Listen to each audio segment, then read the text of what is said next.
Hi folks, welcome back to the channel. Thank you very much for joining me once again. You are always most welcome. Well, it's the day after Telford, just about recovering. My feet are just about starting to quite sore. I'm just about recovering, I think. And I've certainly had plenty of exercise like many others of us that went there over the weekend. I feel like I've walked, a couple of marathons, but anyway. Unfortunately, as usual, the same thing always seems to happen, which is I never seem to just have enough time, and I wish it was like 4 days long rather than just being 2 days, because I just never quite get a chance to go and talk to all the groups, and I'd love to do so. I did get to chat to, 5, 6, maybe 7 of them, but that wasn't many when you consider all the local IPMS groups that are there. So apologies to everybody. If you saw me walking past, especially yesterday afternoon, I was in a bit of a daze. I was just jiggered, really. I'm dead on my feet. So I was even conscious that I was sort of looking past people, especially the last half hour. I was a bit like this, just zonked. Needed a good sleep. And I'm sure many of you feel the same way that were there, because there's a lot of people working incredibly hard, especially the traders, and they're on the feet all day as well, So it was a very interesting show. First of all, just want to say a couple of funny stories and a couple of anecdotes, and just say thank you to everybody that came up and said hello.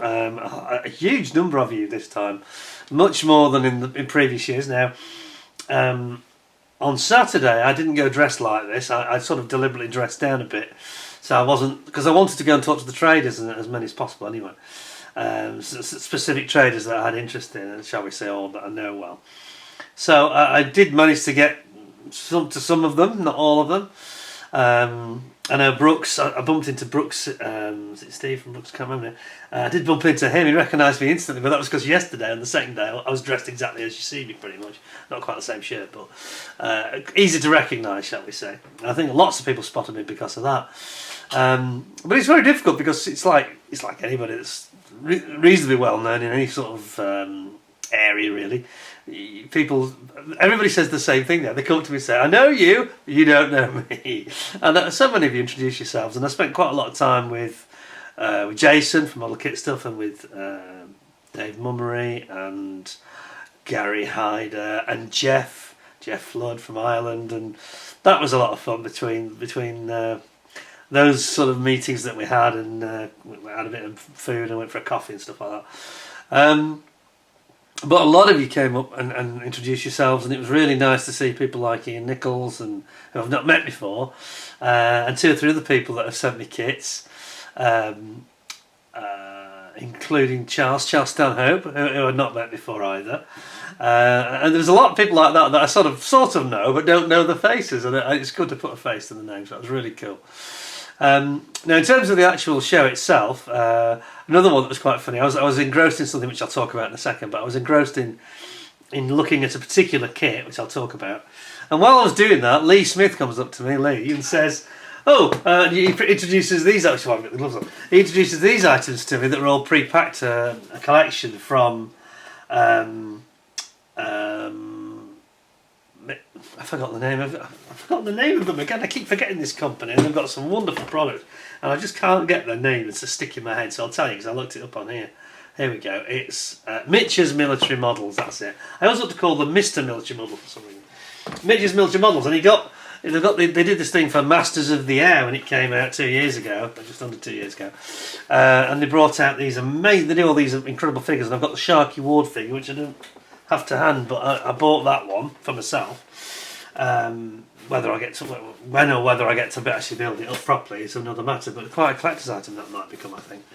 And then he got this duo set for the B-17, which is the waist gunners, basically. Now, it's quite an interesting point I should just make. I used to work for a company called Avery Dennison, who are the world's biggest self-adhesive laminates manufacturer. And when I was working for them in sort of 2003 to 2009, I think it was, they had a chap American guy who ran the operation, who was the vice president of Europe, so he had one of the top jobs in the whole business. So a very, very important role. And he was a chap called John Collins, and he was I think he was Irish American. And he told me the story about he took some time off, and when he came back, he said, "Hey Peter, you're into an aircraft, aren't you?" I said, "Yeah, I am, John." And he said, you never guess what I've just been doing. I've just been back to like a commemoration event in Normandy, where I was presented. Apparently his grandfather was in the Second World War, and he was a waste gunner on a B-17 and sadly lost his life. He was shot down over Normandy, and there'd been a dig going on in Normandy, and they found the aircraft, which they thought was lost in some area. It's quite swampy, I guess, so it's probably around Carentan, around that area, I think, which is where a lot of the sort of paratroops, the US Airborne, had problems dropping into the swamps. And I think it ended up buried under the swamp, this B-17. Well, they found it, and they actually dug out quite large chunks of it, and including the waist gun, the whole waist gun, and the 50 cal gun itself that his grandfather actually operated. And they presented it to him on a plinth, like on a wooden plinth, all restored. Amazing. Not in firing condition, obviously, but no firing pins or anything, but really quite emotional and quite moving and important sort of gesture from the French. Very nice. So anyway, I just mentioned that story because something I thought of it straight away when Lee came up and saw me doing this other review, sort of bit of reviewing, and he said, "Listen, Pete," he said, "can I trust you if I give you these? Because 100 quid's worth, they're £100 each. These £200." But you'll understand why when I do the full review, which I won't do today. I'll just have a little peepee at them for you. And they do come with, there we go, Gordon Mitchell, there we go, RD Miniatures, Gordon Mitchell, Hotmail, is that the same? Is that the same? And it says here, but sorry, the joke, I'm supposed to explain what the joke was. The joke was, Lee said to me, he said, "I can't trust you, can't you, because it was 200 quid, you know." And I said, "Mate, it's no problem. Just ask anybody else who has loaned me kit, you know." In the case of Neil recently, his kit went back to him in a better condition than it came to me. Not from him, but from the supplier, I should hasten to add. But we've been over that one. Anyway, he said, yeah, it'd be fine. And then he handed me this big box and all this in, you know. And then one of my other friends came up to me and said, "What's this you've got?" And I said, told the story, you know, Lee's just very kindly loaned it to me. And he said, "Are you sure he's loaned it to you? Or he might turn up again later in the day with some more shopping for you to carry. He may just be asking you to carry his shopping." And he said, "You look the right fool if he comes and pops up right at the end of the day and says, 'I'll take it back now.'" Well, just kidding, Lee. It's okay. But thank you for loaning them to us. Anyway, it says here, there's a really good write-up in here. It says, 8th US Army Air Force waist gunner in World War II. The model was sculpted in 3D by Ariel Gennaro, who was inspired by the B-17 Model F Flying Fortresses, flown by Robert Rosenthal of the 100th Bomber Group, based at Thorpe Abbotts in World War II. This model is a resin cast for experienced modellers. A 3-page illustrated guide is included and is recommended to be studied along with the relevant kit parts to assemble. Oh, so this has got quite some good supporting material with it. Oh yeah, it's got some really good. Well, I'll do it on a separate day. I'll do a separate review. But it comes with a lot of parts, and a lot of it is most of it is 3D resin printed. I know there's a bag here that's actually got the guns in, for example. And the chap was actually giving me a full guided tour of this, the gun and all the gun belts. Look at this. Oh, and he did warn me. He said sometimes can be a little bit bent. He said that it's very easy with resin. As long as you're gentle, you can easily, just with a warm heat gun or a hairdryer, or even just a bit of hot water, it'll soon go back straight without any great effort, no problem at all. So there you got your 50 cal, complete with the muzzle. There we go, right way up the stand. So there we go, 50 cal, zoom in. See a bit more, and then I'll get into this another day with a proper full-on review when I've got more time, but check that out. So that's something really incredible. So that was a sort of a bonus, because I must admit I was very impressed when I walked past their stand, and as I say, so impressed that I actually bought the Sharky Ward figure. And there is just there's just a sample of the quality of some of these figures. Gives you an idea of this gunner figure that has to stand in the freezing cold at the waist gun and take on the German fighters, you know. So there we go, and I must just show you this ammo belt because that looks incredibly impressive. Before I put it away, here's the ammo belt, feed belt. Oh, the ammunition, absolutely brilliant. And they're they were telling me that it's really quite an involved process, especially when they do the initial sculpting of these figures. Just notice that appears to have already been. Well, it seems to be bonded together, doesn't it? Interestingly, what is that then? Is it just the way the seams are? It almost looks like it's been glued, already. Strange. First time I've opened it. Anyway, we'll get into that another day, and then I'll get that returned to Lean in the fullness of time, because I don't think he's going to build it straight away. I think we've got a week or two. Perhaps it's something he might tackle over the winter during the Christmas period or something. But isn't it nice? It's something a bit different, and very topical, obviously, with this Masters of the Air series that we've seen recently. So that was something that I wasn't anticipating getting my hands on, which is nice to look at.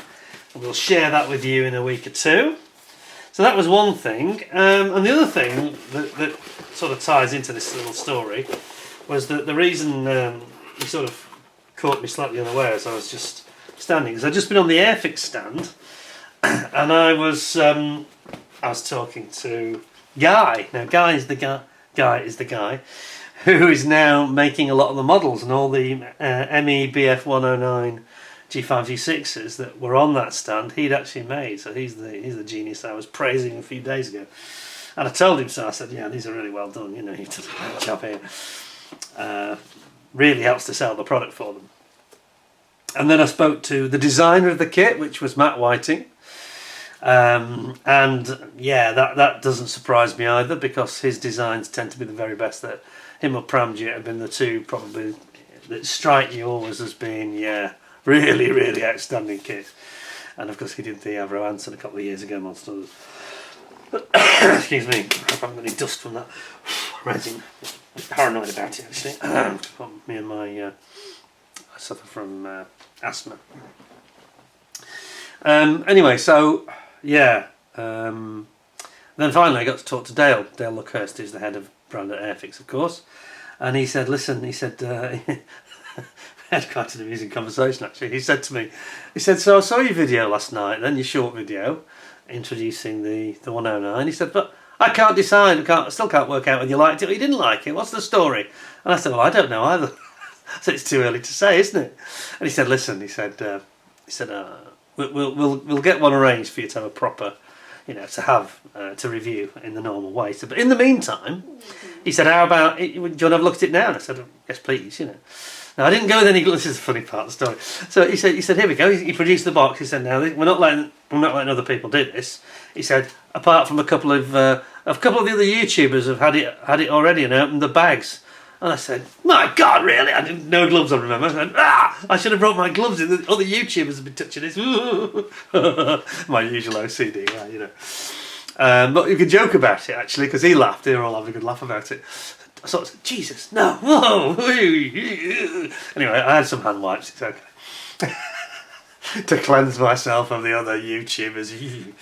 But joking apart, it rather proves the point, because when I got this, as you'll have seen, I think, already, if you haven't, go and have a check out of my montage of the Telford show, because I've got some really good photographs of all these sprues, went through them and the instructions, page by page, taking some good photos. I've probably photographed 3/4 of the sprues and 3/4 of the instructions. And somebody, one of these previous YouTubers, who'll obviously end up being remaining nameless, I don't know who it was, but thumbprint right in the middle of the Erla type, the clear canopy, the one that has less framing, the later version. And there's this huge great thumbprint right in the middle of the clear. And I thought, there you go, this just proves why we should have gloves on when we're reviewing kit. It's exactly what happens, Anyway, Dale had a good laugh about it, because I know previous years, you see, I've turned up with the black gloves. I've had bags and bags of them in my pockets, and I've said, Dale said to me 2 years ago, I think it was, I think he gave me to review the ME 410, and I said, that's very kind of you. I said, I have to give you something in return. Would you like some black gloves? And he looked at me as if to say, are they used? Quite funny, really. So we had a good chuckle about that anyway. And then when I'd finished, I must have spent a good half hour on this, taking these photographs, and it was definitely worth it, because it's mighty impressive. I have to say, I was genuinely impressed. Not just obvious things like the moulding, but also they've gone up a notch with their instructions as well. all these things that I constantly moan about, not particularly about Airfix of course, but about some of the Far Eastern manufacturers, they must have been listening to this, because they've actually they've got like the guns detail.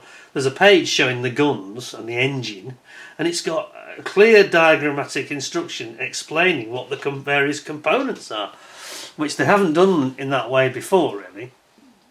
So of course that was right up my street, you know, and I was very, very impressed by that. So yeah, you know, the only thing I did say to Dale, I said, I can't see any swastikas, and he's like rolling his eyes. Here we go, going to have the same conversation back and forth again. It's unfortunate. It's very unfortunate. I still don't really know if any of us are getting the ultimate simple answer. Why is it that people like, you know, Border and Kotare and ICM and Tamiya, these people work around it, but Airfix don't seem to feel that they can do that, and it's never been explained why.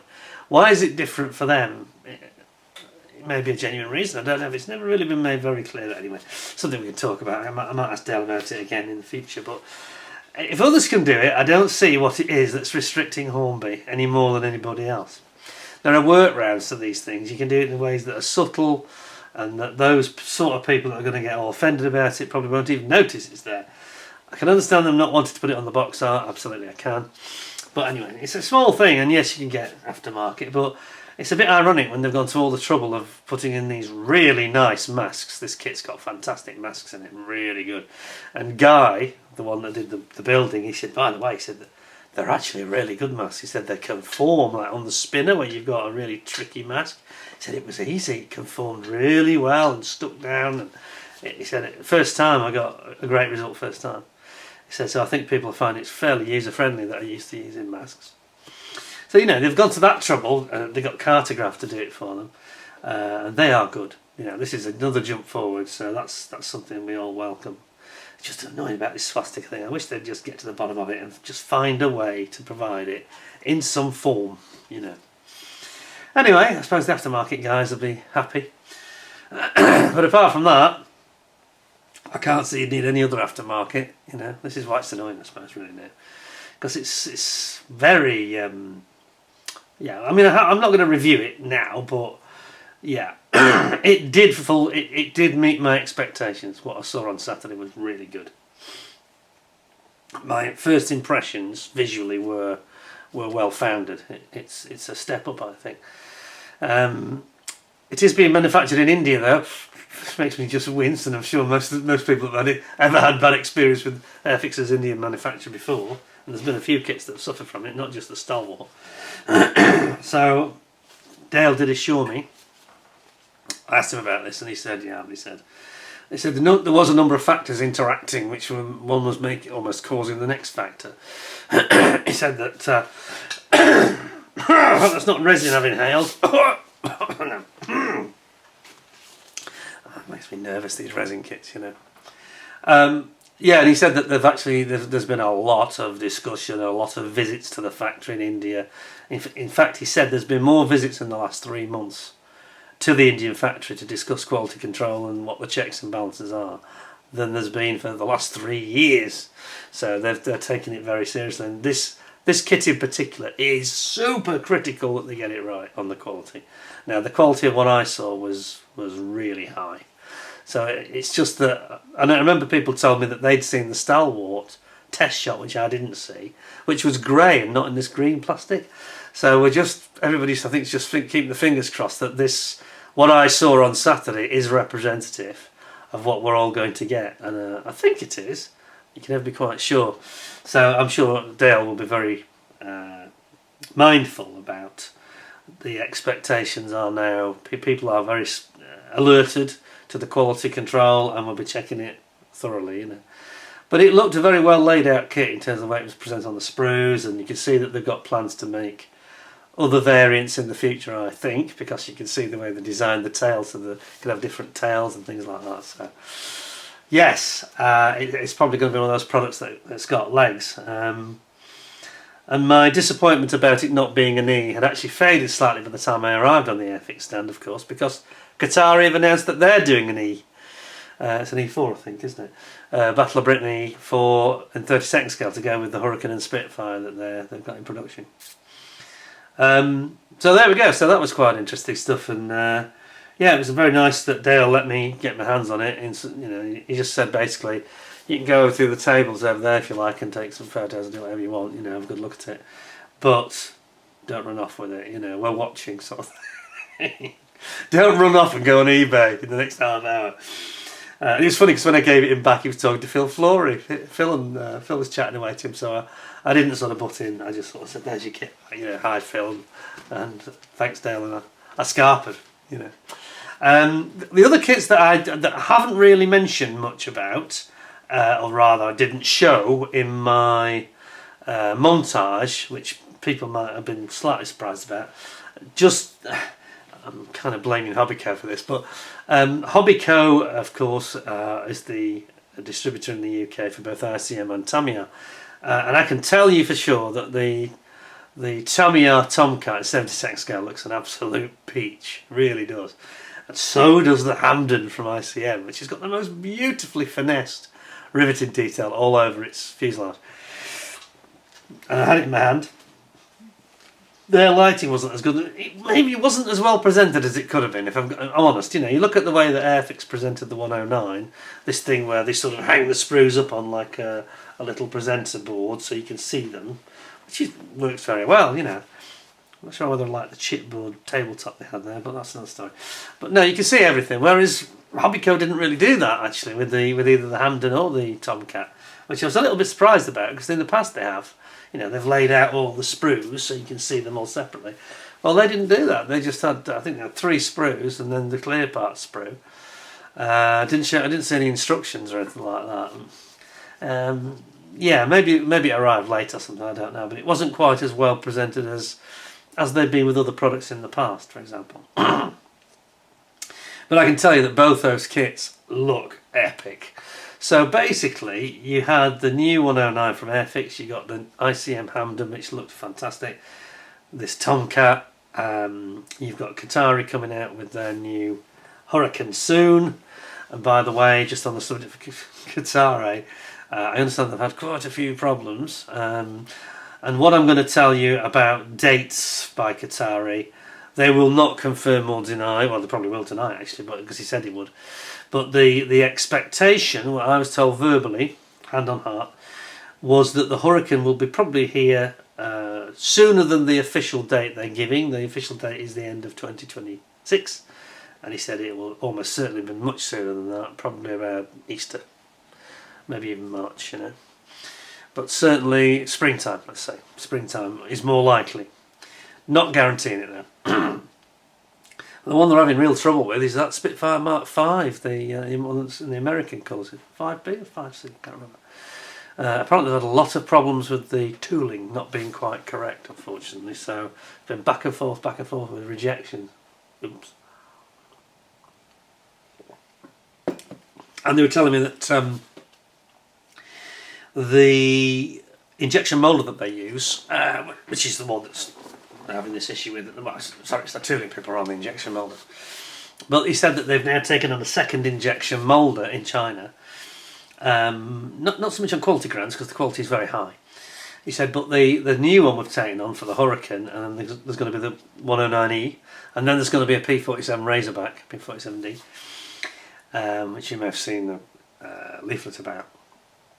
And he said that basically the new injection moulder are very impressive in a different way, in that they are particularly good at thinking, lateral thinking, and he said that they are excellent at doing things like avoiding sprue contact gate connection points.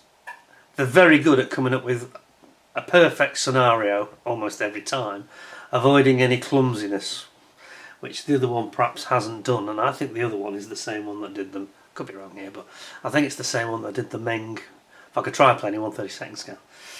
I have a hunch. And they were a bit clumsy, weren't we? Know that, don't we?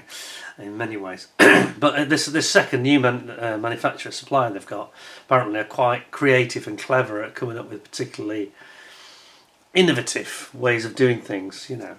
The quality's about the same, but they've just got this edge. Anyway, that's very interesting to hear, I thought. So that was quite an interesting conversation. And so the chances are we may not see that Spitfire, that American one, until the summer at least. I think they're going to be out first. So because it's coming from this other supplier, so that, yeah, two different sources. But I didn't get into the conversation with them about the Stirling, if I'm honest. That's the one thing I didn't get to talk about, because it was quite busy when I was there, actually. But I still remain very nervous about that. I've got nothing to add really, but I remain a bit sceptical about that. It's such a lot of money, you've got to pay it up front, there's no guarantee you're going to keep it. And we were talking about this with Jeff, actually, from Ireland, and he said, I think he said he's put his name down for one. Is that right? It was with him or somebody else. One of the two guys I talked to on Saturday said he'd put the money down.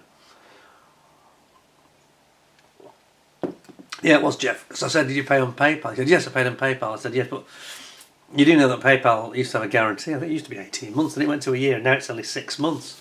Your money, you can only make a claim to get refunds after 6 months. Well, of course, Kotare are talking about 2 years, two and a half years. 2 years now. So, it's still risky. But anyway, I didn't get into that with them, so I'll move on from that. Other things that were... I had a couple of new experiences. I had a chap come up and ask me for my autograph, which I've never had before in my life. I don't think so. That's a new one. And another one wanted a selfie in front of the exhibition centre. I was going out for lunch. It's been to the car and back. And he was actually leaving, this chap. He'd had enough, I think. It was a bit of a scrum at lunchtime. It was quite busy. So that was the new experience. Selfies, I think I've had a couple of selfies before, but nobody has ever asked for my autograph before, so I must have made it. God. But it was really nice, but it's very difficult because you want to meet people and you want to engage with them and have a laugh with them, And I said to a couple of people, there's several people from Ireland I met. There's also a good contingent come across from Ireland, actually, not just my friend Jeff there. I met 5 or 6 people. And one of them was saying, "Oh, I saw your Spitfire flight. You lucky devil, you got the luck of the Irish to get that, And I said to this other guy just at the end of yesterday, he was on the NASA space SIG, and he said, "I saw your Spitfire flight. That looked really amazing." Da, da, da. He said, "I don't think they'd let me do one of them. I've got a heart stent. I've had a heart attack." He said, "I don't think I'd even get through the medical. I wouldn't get as far as the video where they're telling you about how to bail out the burning aircraft." Because I tell this joke again, it's not really a joke, where they said, "Remember, Peter, if anything, if the worst should happen, open this door, release your straps, dive out and jump out as if you're jumping into a swimming pool. Don't try and jump upwards or anything like that.